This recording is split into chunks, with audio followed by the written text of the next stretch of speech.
Top fives, Magnus Carlsen versus Hikaru Nakamura. Yes, a top five. We're about to get right into it. Let's go. Here's the first one. This one is Magnus Carlsen versus Hikaru Nakamura in 2011 at the Tata Steel. So Nakamura's playing black here. It's black to move, and Nakamura took this pawn here. So he's capturing the pawn. Maybe he has some type of play down the C file here. Maybe be able to move the knight in. And if we're able to, maybe try to mate white's king here, which is kind of safe. On the other side, Magnus actually has some type of attack here.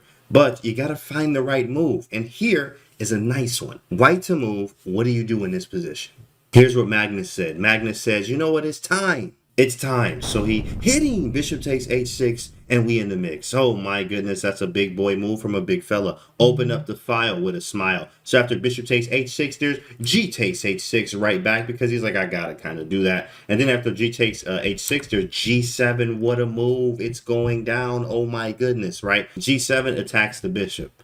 Right. So if you take it, which Hikaru did not do, there's knight f5 and we live. GG, start a new game. This one's completely over, right? If you try rook c7, knight takes h6 using the pin, oh my goodness, everything's going to fall. You're getting mated very soon, right? So, in fact, he didn't want to go for that. Nakamura said, okay, clever. I'm going to move out the way, bishop b7. So we're pretty good here. Next move is on you. White to move now. What do you do? Can you finish? Here it is, right? After bishop e7, rook takes h6. Oh my goodness. It's mates here. This rook's looking good. Black still has no attack yet. No attack. So after rook takes h6, there's knight to f7. Doing well. Defending like a beast, right? Rook h8 actually becomes a blunder. Knight takes, pawn takes. If this is what you were thinking, oh, got rook h1, or at least you thought you did. This is a family channel. We're not going to put that on the screen, okay? So that's not going to work for you. So after rook takes h6, knight to f7. Knight to f7 attacks the rook, and now you need something to do. Rook h8 doesn't work. What do? This is what Magnus did. He found the best move, obviously. Queen g6. You also had queen h2. But queen g6 is a really strong move, threatening checkmate. Not this way, because the queen's defending. But queen h7 is checkmate on the move. After queen g6, Nakamura's like, cool, get rid of another piece. We got to get rid of these pieces around my king. Queen takes h6, threatening queen h8 mate. Because the file, once again, oh my goodness. So what does he do? He blocks it. Bishop f6. Because if you take with the rook, you're mated. And if you take with the queen, I think he's still winning, actually. He actually is. He's still winning if you take with the queen, right? But queen h8 is the move here. Queen h8 after king f7. All right, guys, come on. Come on. What's the move? What are you going to do? This one's fun. This one's fun. If you said rook takes f6, you're wrong. That is not it. Rook takes f6. I go king e7. And I'm actually drawing this game somehow. It's a crazy game, right? Really doesn't work the way that you thought it would. So, in fact, the move here is g8 queen. Ouch. Wow. Two queens, in fact, three on the board. Three queens on the board. And after rook takes g8, because that's like force, queen takes f6, king e8, and the finale. You can find this one pretty easily. White to move. Pause the video if you need to. Here it is. Rook e1, and he's done. He actually resigned right here. Rook e1 check. Right. So after king f7, rook e7, and then king d8. But the easy way is just mate with e7. Rook e7 still works, but just checkmate. Don't play around anymore. Queen e7 is mate. So the resignation happened right here after rook e1. That was number one. Now let's look at number two. Okay, guys, here's number two. So we have Magnus Carlsen versus Hikaru Nakamura in 2011 at the Bosnia Kings tournament. So here we go. Now, if you look at let's take stock of the position, see what's going on. This is swashbuckling. There's a lot going on. For white, it looks like we're almost mating. You're going to have to take with the queen. And then for black, maybe knight c3 might almost work. The rook's on the 7th rank or 2nd rank, like kind of the same, right? There's a lot of stuff going on in this position. But I think white is the one a little bit closer because knight c3 just doesn't work just yet. So with that being said here, Nakamura is like, you know what? I need to get rid of this queen. And you have a lot of pressure on my position, so he plays queen e5. Said, look, we got to trade these off now. That's always a good thing. If you're being attacked, trade the pieces that are attacking you, right? So after queen e5, we capture. Rook takes e5. G takes f5, and G takes f5. Why did he capture? So that we can open the file with a smile, right? Rooks love the open files, so you want to have an open one to use. Now, in this position, you could play rook f to g1, but there's a better move, or in fact, a more, let's say, forcing move here. White to move, what would you do? Here it is, guys. In fact, instead of moving one of the rooks to g1, it was knight to f3. Attack the rook. Why not? Very nice move. Makes the rook move. And once the rook moves, then we go rook f to g1 check. Could have checked with the other rook too as well. This bishop's here. But we may want to use this to push eventually. So after rook f to g1, there was king to h7. And now, right here, you look at the board, and you're like, what do I actually do here? He has it covered. He has it covered. And he also could take it. So does the check really work? Knight h4, I mean, kind of. But he has a passed pawn. Like, how do you do this? Why to move? What would you do in this position? Magnus says, yeah, the square's covered. But we're going to put the rook there anyway. Rook g7, check. We don't care about the square being covered, says Magnus. After rook takes g7, we're going to take these. Oh, my goodness. And after king takes, which is forced, bishop to h6. And that is a wrap. So you're going to move your king. I'm going to take the rook and, watch where you look there. So it's a wrapster. So that's going to be over. So he said, oh, that's cool. That's okay. At least my rook is defended so I can move my king to h8. He moves out of the way. Well, okay, double on the file with a smile. They love those files, right? Put the rook here and then after rook to rook f to e8. Just to defend this rook, maybe some rook e1 in the future or rook to e2. But right now, we're just defending. Black's just defending. So how do you increase the pressure, right? Can we increase the pressure? In this position, it is white to move. What do you do now?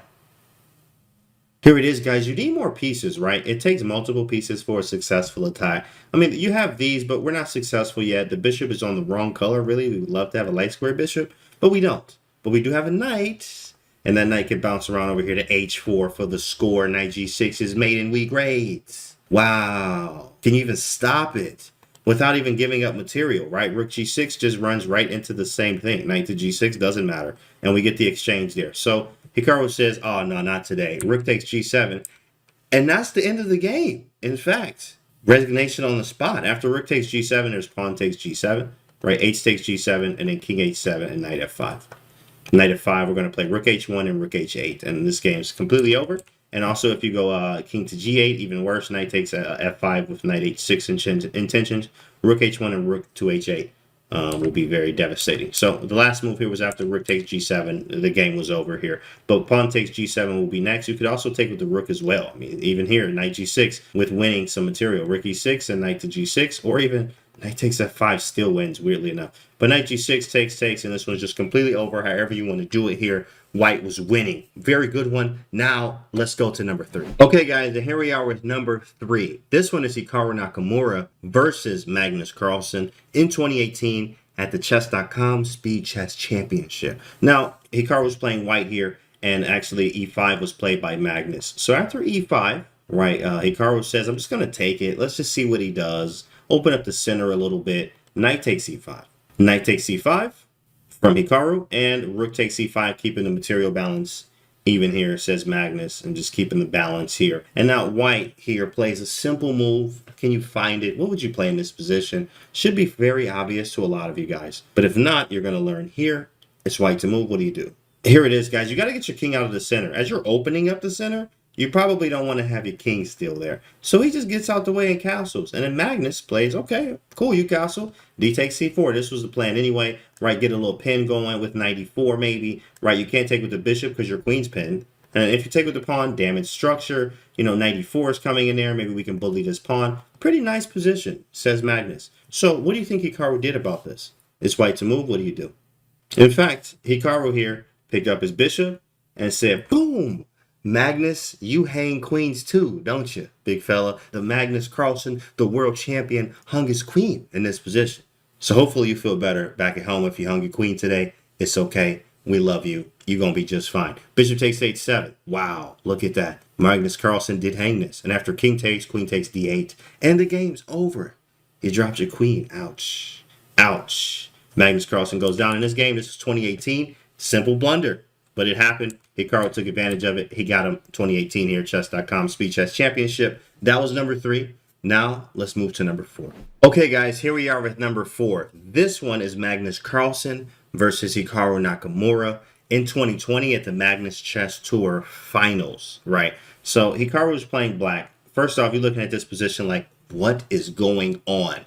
What actually happened in this game? right? Because the king is on d7. It looks like black bots are getting mated. What is this? What is it? 1, 2, 3, 4, 5 pieces for black. White has 1, 2, 3, 4. So white sacrificed a piece, but it looks scary for black's king. Bishop g4 from Magnus here. Pin to win with queen takes d5 as being a move because he got the double pin going. I mean, look at how nasty that is, right? So he finds one of the best moves here. In fact, like the only move in a way. He can play king e8, but king to c6 was the move here. Your king is on c6. This is an amazing game. Also, this is defended, so just in case you wanted to capture, he doesn't. But then we have this move right here. Boom! What? Bishop takes e6 looks ridiculous. He's already down a piece. Now he's sacking another one. You are absolutely scared for your life here. Bishop takes e6 and rook to f6. Now, if this doesn't work, black's just up 2 pieces right now. So we got the pin to win. King d7, back that boy right back up, defending everything. No good checks. Uh-oh. So looks kind of scary. Queen to b6. Okay, hitting the e6 bishop. How do you defend it, right? How do you even defend this? Well, you don't. You just move it. Bishop to d5. Now, there's like 20 moves left here, so we're going to go through this. But after bishop to d5, there was rook d6 check. He goes back to e8 because he's like, yo, it feels like I'm getting mated everywhere. But at least I got this little, like, you know, diamond or cross here to just, like, I can go around these squares and be just fine. King e8, rook takes d5 and says, all right, cool. You know what? Magnus is like, all right, cool. I got to get some of this material back. I have a queen and a rook. I can't do this by myself. So knight takes d5, queen c6 check, hitting the knight and the rook at the same time. King e7, queen b7. If you go back, I'm taking the rook. So he walks up. The king is on e6. It was on c6. It was on d7. It's ridiculous here. Queen c6 check again. King e7. You want to draw? What do you think? We going to take a draw here? What do you think? What do you think? Nope. We don't draw nothing. We don't draw anything. King f5, and we live. The king is on f5. Unbelievable. The king's on f5. Queen takes d5. Feels like you still getting mated. Somehow, someway with your king out here in the middle of the street in wilderness by himself. King f5, queen e7. Boom. Defending everything. e6 check. Move the king back. You can't do it with just your queen. Your rook's too far away, and oh, where did your pieces go? Right? This is not looking that good anymore, is it? King g6, queen e4 check. King g7, we take on d4. King g8, checky poo, like just check. Queen g7, queen c4, b2, right? And then after f4, this is still looking scary. Rook to b8, queen e4. And after queen e4, guys, what would you play in this position? Let's just see if you're ready for this, right? Black to move. What do you do now? If you can feel the pressure, f5, maybe some queen d5 in there. What's going to happen? What do you do? And this is like move number 1 on the engine too. Like so strong chess here was rook h7 by Hikaru. Rook h7, number 1 on the engine too. Just so you know, rook h7, stopping like e7 pushing and stuff. Rook to b1, defending the pawn. And at this point, I mean, this is over, right? Your attack is gone. My king went on a field trip, right? It starts on e8, obviously. Field trip up here. We're gonna walk around. We're gonna come back this way. We're gonna see. Oh, this is cool. Oh man, this is just. Like the king went everywhere, right? Look at this route the king took in this game. After rook b1, queen b7, queen e2, and then rook to c7, and then Magnus resigned. Like there's no more moves. This is insane. To have your king where it was here. Wow, like this was amazing. This was amazing sequence of moves, guys, from Hikaru here, stepping out of danger, bringing the king back around. Oh, you got 1 check. Cool. You ain't got no more. Oh, maybe a few. Right? Check. Then we going for it, he says. You ain't got nothing. You don't have enough pieces. We actually defend this square as well. So he had to take the knight. Queen comes back to defend everything. And then we just go to work. e6, bring the king back home to civilization. And everything's fine. And he was able to pull this game out. What a phenomenal game back in 2020 against Magnus Carlsen here. That's number 4. And now here is the final one, number 5. Okay, and here we are with number 5. This one is Hikaru Nakamura versus Magnus Carlsen in 2021 at the FTX Crypto Cup. All right, so the last move was a takes b5 from Magnus here. This actually, first off, let's ask a question here. What opening do you think this one came from? What opening do you think this position actually came from? Think about it. What's your answer? Not a Roy Lopez Berlin. This was from a Berlin, the ones that put you to sleep, right? You know, you say Berlin and sleep go in the same sentence here. And this was a Berlin Roy Lopez opening, like, or a variation of the Roy Lopez. But this is like, wow, Berlin. A takes B5, and after A takes B5, rook to A1 from Hikaru. He's like, yo, I got to get something going here. I got to get some pressure here because black is like, what is this? This almost feels like some type of King's Indian. But in fact, there's no bishop on G7. So now after rook A1, there was F4 from Magnus here. Say it's time to open up. Hey, who's home? Open up the doors. And after F4, nice move here. Rook A6, counterplay. Attacking rook takes E6 and bishop takes D5, obliterating the center, pinning this, right? So you really got to pay attention to this. What a move here. Saying, I will take this. I will take this. So Magnus says, okay, I know you will, and moves the rook over here to D8 to defend D5. So now this doesn't have any much merit to it anymore. After the F3 move, well, this one's kind of a simple one. What would you do in this position? In fact, right here, you could actually do a number of things. You could actually sack right now if you like. But E3 just more principle, you know, gain some more space. The queen actually is now tied down to this rook here because the F3 pawn, again, never push F6 or F3, right? It's like Feingold says here. And after F3, you're already in some trouble because now you have to stay around this. Cool, he understands that. He puts his queen on D1. Nakamura does. And after queen to D1, it's on you. What do you do in this position? Black to move. Queen F2 check? That's probably what you're thinking. Some queen F2 maybe. You know, queen F2 check. Seems pretty good. Kind of like giving you the answer here, right? Queen F2. Psych! Bishop takes H3. That's for me. Ouch. Well, let's see what happens if he captures. If he captures, then the move is actually Queen F2, not capturing on H3, giving him a chance to maybe consolidate or move some pieces around. Even then, it's still very difficult. Even like Rook G6 is coming in here. But Queen F2 is a nasty move. King H1, then you take on F3. Thank you, that's check. King here, and you have Queen F2. Doesn't matter where you put the king, is the same way. In fact, this one actually mates. This one you're mated in 6, which is a crazy mate. But after King G1, there's Queen F2 check. Right, and then King H1, you have F3, and this is ridiculous. I mean, there's mate everywhere. Everything's hanging. I mean, oh my goodness. I could probably throw this in just to do it. Just to do it. Everything's made here. Right, really rough, really rough. So, of course, after Bishop takes H3, Nakamura was like, you're not about to do this to me on national television. So he played Rook to G6 to defend. And also maybe attack, but not realistic. But maybe attack. Maybe sack the rook on G4. Just try to survive. Try to survive. Well, can he survive, in fact? It is black to move in this position. What do you do? Here it is, guys. Here it is. After rook to G6, all right, Magnus plays bishop to F5, and he hits the rook here. So he's like, I'm going to hit the rook, maybe bring the knight in, try to check him here. A lot of things I can do here. But bishop to F5, cool move. And, you know, instead of retreating the rook somewhere, anywhere, right? What he did was a very clever move here, which is bishop to c2. Pretty clever. Pretty clever. You probably still could take on g6. It makes it still complicated, right? So do you take on g6? Do you move the knight in? Like, what do you do here? It's Magnus's move. Your move here, chat. What do you do? You watching at home. What are you going to do here? It's all up to you here. Here it is. Hope you're ready for it.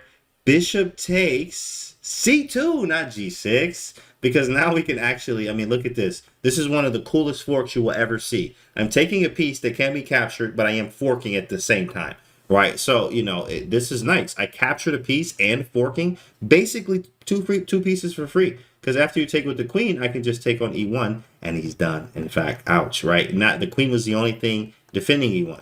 Also, when you move the queen, then I just come back. And, you know, for seconds here, and everything must go sell. So bishop takes g6, everything's done, right? Ouch. Sheesh. And that's a wrap there. And that was number 5. These was the top 5. Carlsen versus Nakamura. Hope you guys enjoyed it today. Now, if you love these, make sure you check this next video right above me. Don't go anywhere. Subscribe to the channel as well. We'll see you guys on the next one.